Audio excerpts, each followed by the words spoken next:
All right, let me get this for her. So how is everybody this evening? How is everybody? I am doing okay, love. Thank you for asking, Tingle Bar.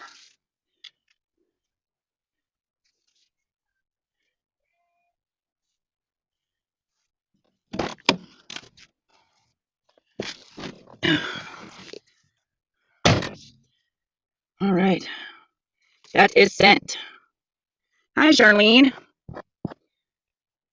Charlene K. Hi, Angie. Chihuahua Mom. The dead. Oh my goodness. You have an Amber Alert in North Carolina. Okay, Beth, if you give me some information, I'll put it up. Amber Alert in North Carolina. Okay. Hello, Yanni. Oh, let me turn off my camera. I don't want to scare everybody. Oh, you would not scare nobody. Quit it. Okay, Oh, let me goodness. turn down the TV because I can't hear if I have that up. Oh, Okay. you look cute as a blonde. Oh Oh my yeah, goodness.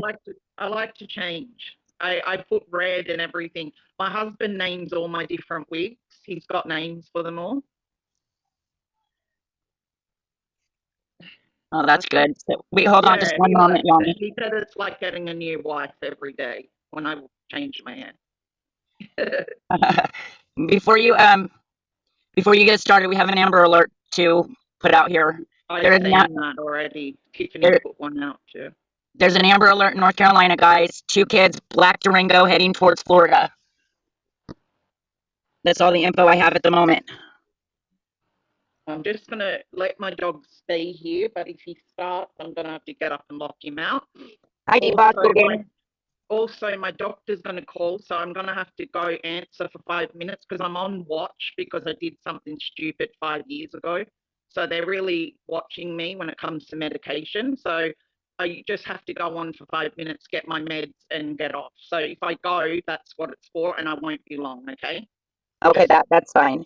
She was 4-year-old supposed girl, to call 2-year-old girl. 11:30. She's usually an hour late, so it'll be around in an hour or so, probably. So, Okay. um, now, um, people need to know that this is very, very, very graphic. Like, it's just, it's going to scare people because it scares people. It has before. So, you got to remember, I was 2 years old, so I was a baby. I did extreme hypnotherapy to remember things, especially to remember the house, so the police could um, bust them. And I did I did find they did find the house, and then 7 more houses went with it. So it was a 3-year trial. Um, yeah, it wasn't very nice, and I was only 14 years old when the trial started. So, um, okay, I'm just going to go through the first part quickly because it's important that you know it because how I ended up here and all of that. Now, my mum was on drugs really, really badly. On any drug was what I was told. So she didn't have a specific drug, just whatever was around, she took it. Trigger Um, warning, everybody. Trigger warning. Trigger yeah, warning. Big time trigger warning. and my dad was an alcoholic, and they were both Native American. So, they were being watched anyway as being, hopeless parents because we were the statistic back then anyway. So they took me away from my parents straight away. I was born drug addicted. Um, so I stayed in the hospital for a while, really badly sick from that. And they sort of took us away. Well, they took me away and my sister, but she's 2 years younger than me. So we're not going to include her. I'm just, because that's her story. Um, so yeah, they took me and my grandmother fought and got me back. And she only got me back for till I was about a year and a half old. She had me. And then, because she had Parkinson's disease and she's also a Native American, they didn't have the same rights as other people back then. So, one morning, we hear this loud bang. My grandmother picks me up, runs to the door, and it's the CPS workers coming to take me off my grandmother. Oh my So, goodness. because we didn't get to the door fast enough, they kicked the door in, and they just dragged me out of my grandmother's arms, and I'm not even 2 years old. So it was very scary. I didn't know what was going to happen, where I was going. I had no clue. They did put me in the care of this family for a really short time. I don't remember much about that, and the hypnotherapy didn't touch on that because it wasn't important. Um, so yeah, so around 1.5, nearly two, they put me in the care of this woman, and she was Australian, and she came over to adopt children, and she had a connection to trafficking rings in the US. I don't know exactly. She's gone now, so we don't have any answers. I tried to question her as I became older, and I fronted her a few times, but so they put me in her care, and I ended up being brought to Australia. So she adopted me, but she adopted me illegally. So everything was changed on my birth certificate, my age, my birth date, my name, everything was changed. And they put her as my mother and her husband as my father.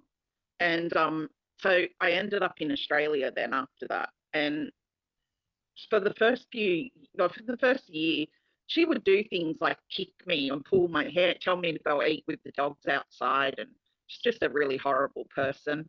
Um, I just don't remember any kindness coming from her. She would just do spiteful stuff. Um, then her dad started doing these forced. Well, my adoptive dad ended up going to jail. Okay, so he was out of the picture, and he didn't know what was going on here. As soon as he went, this is when it all started to get really bad. So her dad started doing these forced examinations on me, and they would tell me that he's a doctor, that I had something wrong with me, and if I didn't do them, that I would die and all this stuff. So I believe them. I'm a little kid. I'm 2 years old. What do I know? I'm believing that he's a doctor. All I remember is that it was really hurtful because when they did the hypnotherapy, I started screaming when they got me to that point. So it must have been really painful because they had to wake me up out of hypnotherapy when they talked about it. So it must have been really horrible. Um, After that, I was about 2.5. This one day, this is where it all began. I was about 2.5 years old, and she gave me a drink, and she was really forceful making me drink this drink. Wasn't a day, it was evening. It was already getting dark. So I'm like, why? She was acting weird all day. And then she gives me this drink and says, she's real forceful. She's like, you better drink it if you know what's good for you. And she was just being her normal arsehole self. And so she forced me to drink this drink. And the next thing I remember is waking up in a bed with two men. Oh my God.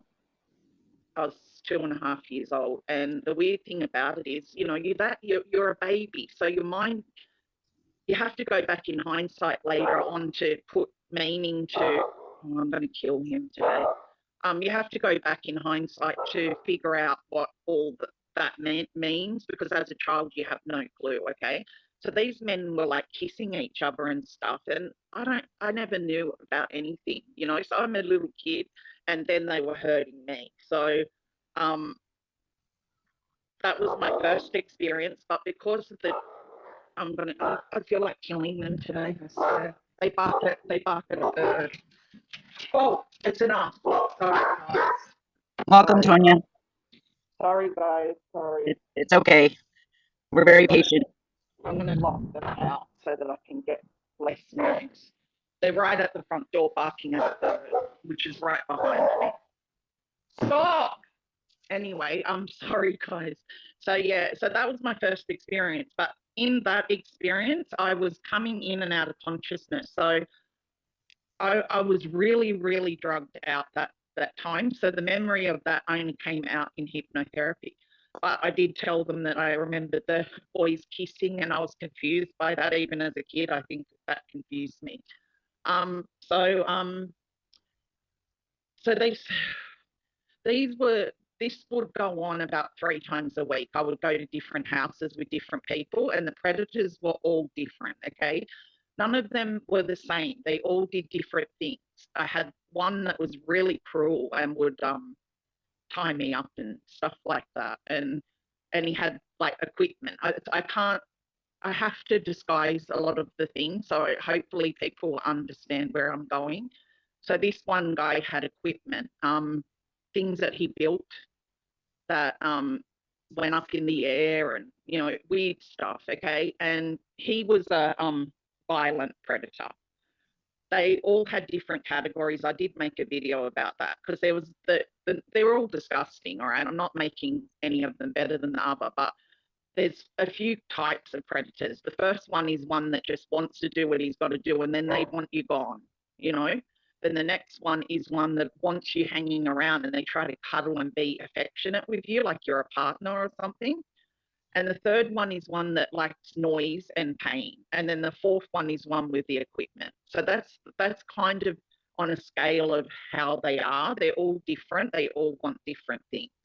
And when you go to the same places often, you get to know what to expect from certain ones. So, I was always afraid when we pulled up at that house. So anyway, so that went on for about 5 years. I was abused of, and by once I got to around 5 years, I did want to survive. I had a survival instinct, and not for myself.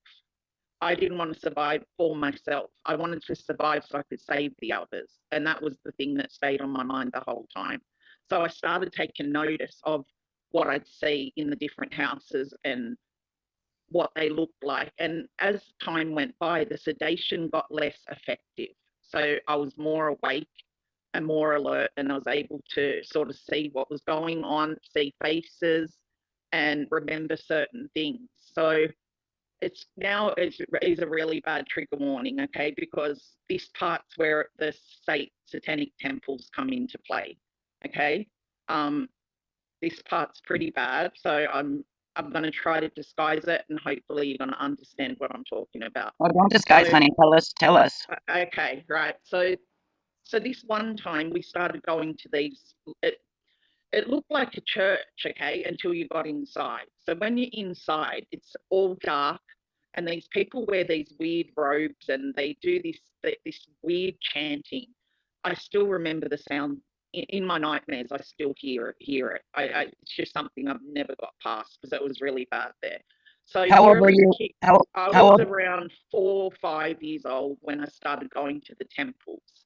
So the first time going to the temples, they would just like SA parties. Do you know what I mean? Like where a lot of stuff went on and they were all into it and they're all in the one room and it was just I can't say that word. I'm sure I can't say that on YouTube. But it's when a gathering of people are SAing. So you know Okay. what I'm saying, okay? Uh-huh. So they're all into it and stuff, and they're all abusing. There was about 10 of us at that party, maybe 12 actually. There was around 10 or 12 of us. So we're all watching each other be abused, basically. So that was really hard because I've never seen anything like that before. That was the first time I actually watched and started to kind of understand why the boys scream so much because I'd always tell the boys on the way to the car, I'd always tell them to not scream because the boys always scream so loud. And being a kid, you don't understand why, you don't get it, and you don't get it till you're an adult. So I'm telling them, don't scream because they're going to hurt you. Little did I know that they're screaming because it was something they couldn't handle. And now I understand that. I didn't back then. So this is the first time I'm seeing them abuse others with me in the same room. Okay. And these people were doing all these weird rituals and stuff. I didn't know what Satan was. I didn't know what God was. I didn't really know any of this. So I'm just thinking, they're playing dress up. So I don't know what I was thinking, but that was really traumatic. And that only started later on, like when I got to 4 or 5. So those things happen. And that happened a few times. And then it got even worse. One day I'm in the van and there's a baby in the van with me. Just let me take a breath for a minute. Is it any breaths you need to take, honey? You take them. Yeah. Okay. Just breathe. It's Okay. okay. If you need to take a break, we'll take a break. Because I think this part was the worst part. It was all bad, but this part is something that I never got over. And anyway, Just breathe, sorry. Lana. It's okay. You're amongst friends. Okay. So they put me in the van and it's got all the blacked out windows. We're used to this, but we scratched them so we could see outside a bit. So I get into the van and there's a baby in there this time. And I'm wondering what a baby is doing in there, like I'd never seen a baby. This was the first time. And I had no clue what was going to happen. I just started playing with him and I was holding him and, playing with him. And I, got attached to him. I was in the, I was in the bus van thing for about an hour with him. And when we got out, I was the one that was holding on to him. And so we pull up at the temple, and it's a different one this time. And it's similar to the last one, but it was a little bit different. And they had different coloured robes on. They weren't red and black. These ones were green and black. And so we went inside, and I still don't know that what's happening. I don't know. I'm just a little kid. I don't know. And they take the baby off me. And I remember fighting with them and saying no, like I was trying to hold on to him because I'm like, I hope they're not going to do what they do to me, to this baby, like don't do that. So I'm fighting them. I don't want them to take the baby. And I actually act out really bad. I start getting really angry and start fighting them. But they got him. I'm just a kid. These are adults, so you can't win. It's So they not your took the fault, baby. darling. So they took the baby, and this one guy came and he grabbed my face like really forceful, and he pulled me right up the front. And oh, just give me a minute. Take a break. If you need to take a break, you just let me know. So yeah, so there's a table, and I know now that that's an altar, and so they stick a knife into the baby, and they're filling up the cups with the blood. And I'm screaming at this point. Like, I've never seen anything like that. That was the first time. I got to see it a lot of times after that, but this is the first time I've seen it. And because I'd put up such a fight and I started fighting with them and screaming, and it was just something that was really hard. And they brought the funny cup. That's what I called it, a funny cup, but it's a chalice now, I know. They made me drink his blood because I fought them and kicked them and I scratched somebody. And so they punished me by making me drink it as well. So I'm spitting it out and they're making me drink this blood. And I'm looking and there's a dead baby there. Um, I remember just kind of going blank after that because I'd never seen anything like that before. So so they did their usual abuse things. And I remember that I was sedated, but I must have gone into some sort of terrorist, like shock where I was awake more than I usually was awake. Like I think I had gone into shock. So I was more awake than ever at that thing. So they started to abuse us and stuff, and then we went. That was something that affected me, and I think I prayed every day after that I would die before I had to see anything like that again. I did not want to see that again. It was just something, and the weirdest thing about it was I was the only one fighting. The rest of the kids were sedated enough and they didn't go into shock like me, so they stayed sedated, and I was like wide awake at that whole thing. And so we went through that. I went through that. I'm guessing in 11 years, I went through that around 100 times. I've seen babies hurt, and you know, I didn't get attached to any other baby as much as I got attached to the first one. And he stayed in my mind forever. Like every day I woke up after that as a child, I still thought of him, and I still do to this day. I still think of him. Um, So then I'm like 5, 6, and I get used to it. It's a weird thing to say, but you adapt to it. It's like you just are a zombie after that. You just become desensitized, and you just become like a zombie. Like the they're picking you up, you get in the van, they take you, you get abused. But this one person that used to have the equipment, he used to nearly half kill us. And I remember he stabbed me one day. Well, he cut me. He didn't like stick it straight through me, but he started to cut me because he wanted blood and stuff. So he started to cut me, and he hurt me really, really bad one day. And I was bleeding internally. You can imagine a lot of us were bleeding internally. Um, we're little kids, and these are grown adults. So a lot of internal injuries happen.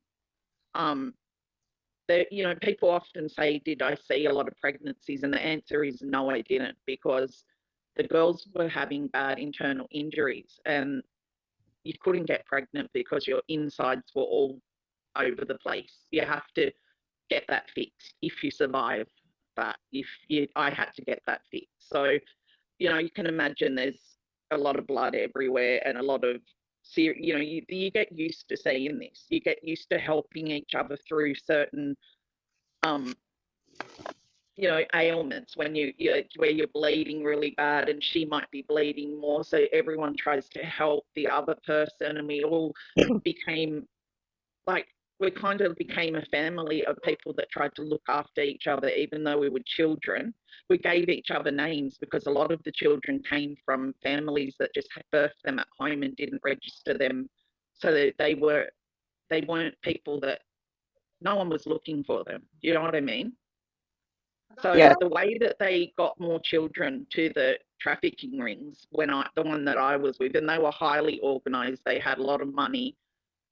I'll describe other things in a minute and you'll get it. But they these traffickers were really organized, and they would get children given to them through people that have babies at home, and they don't have a birth certificate, no paper trail, no identity. So no one's looking for these babies when they're gone. That's how they were getting more children, and more and more and more. And they had breeders, and the breeders were girls that would get pregnant, which barely ever happened because of the internal injuries. But um, there was like, all I can describe is, if everyone's familiar with Summer Wells' case, her mother, those were the kind of women that were in there having babies for these people, or they were at Emotionally home. damaged women. Yeah, very damaged women, drug addicted, and they're selling their babies to feed their habits, I'm guessing, or whatever. I don't know. I'm just a kid, and that's the observations that I made, because she adopted me, so I wouldn't always be locked up. She would come and get me because she'd have to take me to dentists and things like. I'll be back in 1 second, guys. Hold on. Okay, that's her phone call, guys. She'll be right back. Everybody take a breath. Hello, Lips. Welcome. Azrael, welcome. Tonya, welcome. Renee Marie, welcome. They have women they keep in captivity and use them as breeders just to have babies to sacrifice. Now, you guys remember, you're hearing this from memory from a child. She was a baby. They'd get paid to get pregnant.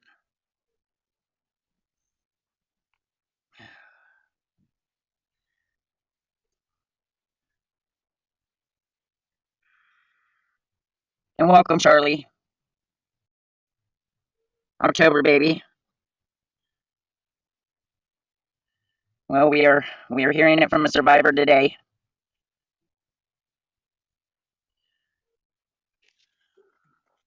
There is a missing 2 and 4-year-old out of North Carolina, Asheboro to be exact.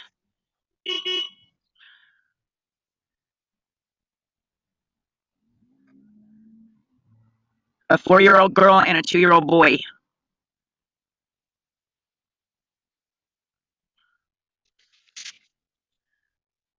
Yes, yes, it is unbelievable. Like the Hampstead kids, if you need a break, step away for a minute. Your mental health is very important. Yes, it is. Thank you, Sammy Joe. Hello,